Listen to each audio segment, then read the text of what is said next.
Hi, I'm Ashley Nutter. I lead the Twitch ad products team at Amazon. I've been working in digital media products for more than 10 years, both across the creator economy and streaming cable.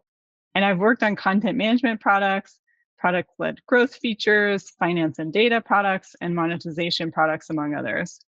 I've also had the privilege of managing both product teams and data teams. So today I'm particularly excited to have the opportunity to talk about data-driven product discovery. And I'm going to focus more on product discovery in 0 to 1 new product launch scenarios and the challenges that are unique to those situations. So I'll cover 3 parts of the product market fit loop here. So first is defining the hypothesis based on what your initial insight is, and this is effectively defining the opportunity. The second piece of it, which is really the meatiest part of the talk today, is about validating your riskiest assumptions. And this is the part that I think most often gets overlooked. And often we are in a rush to execute, a rush to deliver, but this can actually be one of our best tools to accelerate the path to product market fit. And then the last part is measuring product market fit and then deciding how to proceed based on what you've learned and what you've observed. So this could be going back to the original narrative and adjusting it to take a different approach, or it could be expanding the narrative to find product market fit with maybe an additional customer set. For new products, and this, again, focusing on that 0 to 1 kind of scenario, this starts with really defining the opportunity. So this is where it really pays off to be strategically patient so that your product discovery path later can be smooth and efficient, and then you get the benefits of being tactically urgent at that time. There are many frameworks for opportunity assessments at Amazon. We use the PRFAQ document, but all of the frameworks I've seen hit on a certain core set of questions that you need to answer about the opportunity. First, everything needs to be rooted in your customer problem. So this is a way of articulating the value prop that you can offer them by painting a picture of the problem your customer faces today, and then how their world is going to look better tomorrow with your product solution. The second piece of this is clearly defining your target audience for your product. And in this case, you really want to go define this narrowly around a specific use case because you want to be finding the set of users who truly love your product. You don't want to go wide or broad because trying to make a product that is everything to everyone is going to fail. So you want to be narrow here in defining the target audience. Third is going to be the competitive advantage. So this requires deep knowledge of the competitive landscape and the solutions that already exist, and then understanding for your target customer, what are their pain points with those products, if there are some, and then where are they falling short? And bring that back really to what can you bring to the table that others can't. The fourth is defining the business model. So articulating how can this product make money so that it can sustain itself as a business and your customers can continue to keep having access to the wonderful solution that you're providing. Part of this is also really looking into the overall size of the opportunity. Being in a good market means being in a sufficiently large market and thinking also about how fast is it growing. The fifth piece of this is how are you going to bring this product to market and what is the growth strategy? So what is the trajectory and what's that going to look like over time? And then finally, you want to define your success metrics up front by saying, what does good look like for this product launch? Now, the flip side of a successful opportunity assessment is a set of the most common points of failure to new products. And this framework is one that I borrowed from Marty Kagan's book, Inspired, and one that I think a lot about in advance. A really solid hit rate for new products is 50%. And so it really pays to interrogate all of these dimensions up front. And the most common points of failure could be the value prop, which means your customers aren't actually as excited about solving this problem as you thought they were. The second one is usability. So it may be a great problem to solve, but if it takes too much effort or too much friction for your customers to solve it, they may not find it worthwhile. The third piece of that is feasibility, which is kind of a view of that from the business perspective. So it may, again, be a great problem to solve. It may be a great usable product, but if the level of effort required for you to bring it to market is not worth the ultimate opportunity, then your product is going to fail as well. And then lastly is business viability. So there may be sort of prohibitive legal, financial, or business constraints that would prevent you from finding product market fit. So digging into the second piece of it, which I said again is going to be the meatiest piece of data-driven product discovery here, is the validation phase. And here is where data can really help you to make a better bet and then push your chances of success higher than that 50% benchmark. And specifically focusing again on the 0 to 1 scenarios, this is where you really want a deeper product discovery exercise, and that's really going to be worth it for you versus adding new features or maybe expanding. This is really worth a deeper product discovery exercise because there is so much inherent risk in bringing a new product to market. I'd also say that this is a great part of the cycle to bring in your design and engineering counterparts, because that really gives your product trio a really strong foundation in the opportunity. And then as you go through the process of really investigating and validating, you are bringing in a diverse set of perspectives that help make your interrogation stronger. Now, before we dig into it, because validation is really about stress testing and risk management, I wanted to include two thoughts up front that have really shaped the way I think about product discovery and the role of risk and uncertainty in product management generally. So the first one here is a quote from Jeff Bezos, who coined the leadership principle R write a lot or B write a lot. And when I first heard this like many years ago, I wondered if the expectation of being a right a lot would actually cause product managers to become risk averse because they might then become afraid of being wrong. But over time, I've really come to see this and understand it as the opposite, because people come to be right a lot by honing their judgment, which means they're out there gathering new data to update their mental models, and they're proactively avoiding confirmation bias. And that's how their judgment gets to be strong, and they end up being right a lot. The second quote here is from Annie Duke, who's a professional poker player. And she's not a PM, but this kind of comfort with uncertainty is really core to the PM job. And the best PMs operate really well in this zone. So as it relates to validation with data, the harder we work to disprove our hypotheses and assumptions, the stronger our opportunity ultimately is going to be. So getting into validation, the goal of this step is really to de-risk your strategy. And you can do that, again, before making a major investment in building product or scaling product. These are methods that you can use for a quick way to get impactful data and learn about the risks associated with your strategy. And that really has two distinct steps. The first step is to broadly identify the parts of your product market fit narrative that have the most risk or maybe have the riskiest assumptions behind them, and sort of prioritize according to that. And so once you know which parts of your narrative have the most risk, you can dig deeper into the second step and use a targeted data gathering to really interrogate those specific areas. So on the broad validation step, what you want to do is gather data to uncover which parts of your insight are really solid, and then which of them are going to require a much deeper investigation. And this particular list of data gathering techniques is not comprehensive. There's many other methods that you might use in different situations, but this is a strong starting point.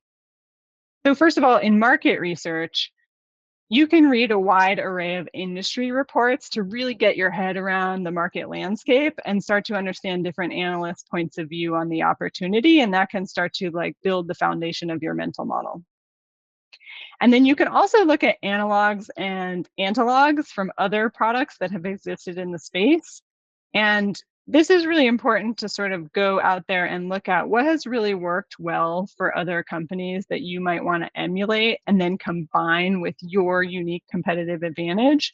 And then you can also look at the antilogs of, the lessons, the hard fought, hard won lessons of other product teams who figured out what doesn't work as well. And you can learn from that and incorporate that into what you're doing going forward.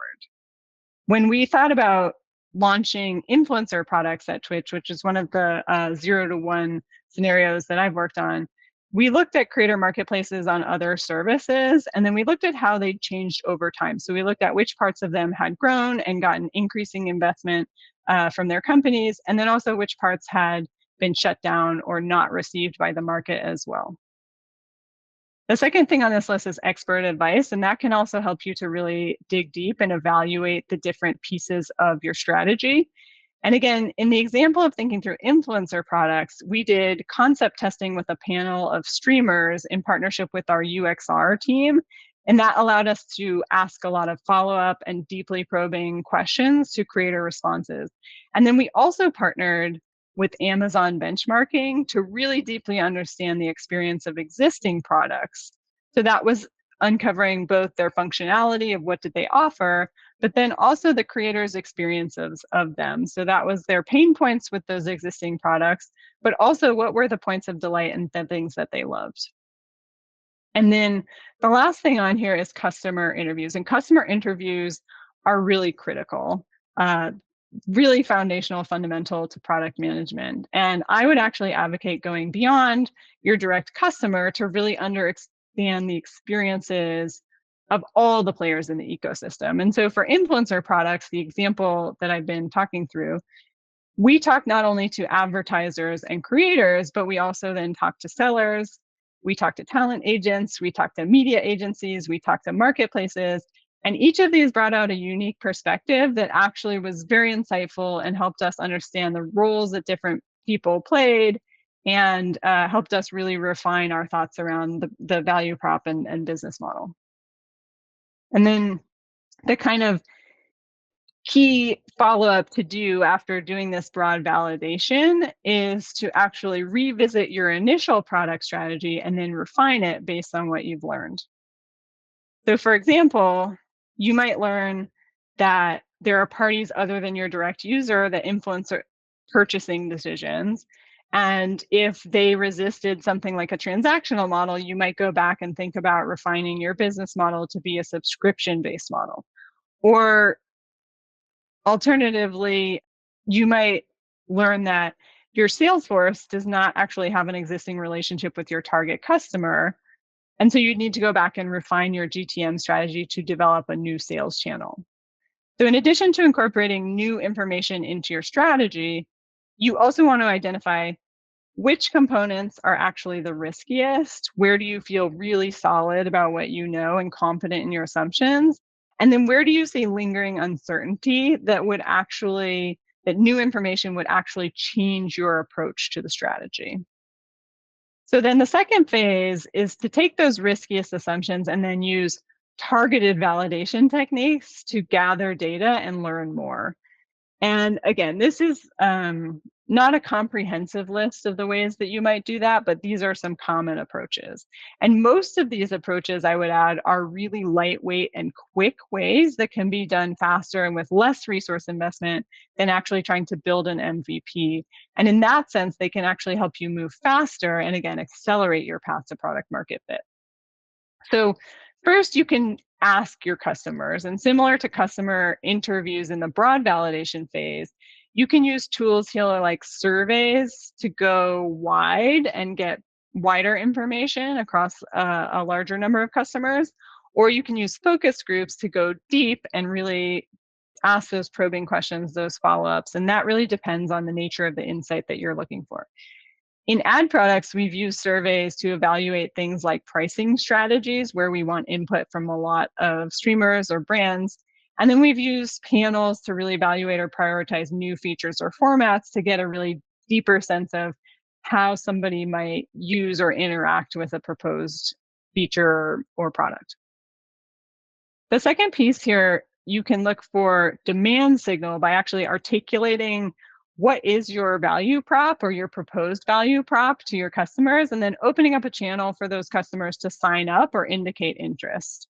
And when evaluating influencer products, we actually created a pitch deck for our hypothetical products. And then we went out and pitched it to a lot of brands to get signups for a beta, which gave us really quick feedback on how many brands would be interested in this, how compelling did they find the value proposition, and the only thing we had to build was a slide deck. And then third, you can look at user behavior through analytics or sometimes A/B testing. In new product launches, this may not be possible depending on what data exists, but there may be usage data for adjacent or related products that could help you dig into customer preferences or might inform what you're doing. And you can use this to evaluate, expansions. And then lastly, there are lightweight ways to actually test the product itself. And that allows you to get early feedback on usability, on business model, value prop, and you can do all that before actually, you know, building the full suite of things that you imagine or scaling it up. In targeted validation and thinking about this step where you're really going deeper on certain dimensions, it's important to really be specific about the assumption you're testing, how you're measuring the results, and then ultimately what decision is that going to inform. And then you can sort of structure your validation techniques and tailor them to specifically what you want to learn. And then again, close that feedback loop of bringing it back to updating the model based on what you observe. So in thinking about data-driven product discovery, I do think it's very important actually to note that the goal of gathering and using data in this process is not actually to know everything, and it's not actually to learn as much as you possibly can. Because launching a new product is inherently risky, and there's no way to ever completely remove that risk. So you want to actually balance like your efforts with learning and your efforts in product discovery and validation with your actual speed to market. So you're looking for the information that gives you conviction. You really want to develop an earned conviction around the opportunity. And what I mean by earned is that you get to a point of confidence in that original strategy and that original definition of the opportunity that is really grounded in enough data for you to feel confident about it, even though the data is not perfect. And of course, the data is really never going to be perfect. So you have to make a call and move on. The other thing that I think is important to note here about using data in product discovery is that data is a tool, but product management is really more of a mix of art and science. And so your ability to influence your organization and win support for your product is really about the role that data plays in telling a compelling story about your customer and about the opportunity. And ultimately, data is a really critical piece of the puzzle, but it cannot replace strong product sense. And so the last phase here of the product market fit loop is measurement. And when you set your goals up front, it's important to define what good looks like for your product and know how you'll measure it before you undergo this process. So there are books and theses and posts and articles galore written about measuring product market fit. And I want to say, obviously, you should decide what goal makes the most sense for your market and your product. And part of that is understanding what signal is strong enough for you to feel like you can progress and move on. And actually, what level of effort is associated with that next step. But when you think about it, measurements of product market fit invariably include some combination of growth, which is achieving sustainable customer growth, where your customers actually generate more than it costs to acquire them. And then retention, where you see your retention curves flattening, and then you have a core set of users who really love your product, who keep coming back for more.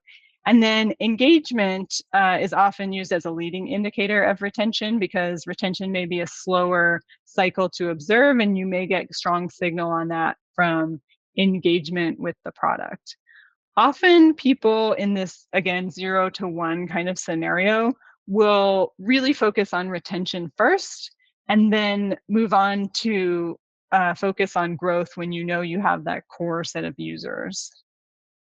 And so finally, measuring your results and gathering data on your actual product performance should ultimately feed back around into this loop, because what you learn and observe will inform what you do next. And that could be leaning in to scale it up because you see what you were expecting to see. It could be adjusting the initial hypothesis along a key dimension and then learning about that one. It could be expanding into something new, or trying something from the ground up again. So ultimately, this is kind of a critical piece of closing that loop. And generally, a feedback loop from your customers is also a really critical piece of continuous discovery, so that you can continue on this journey and constantly be going through this exercise of using data to validate your assumptions and make better products and serve your customers better. So thank you very much for joining me.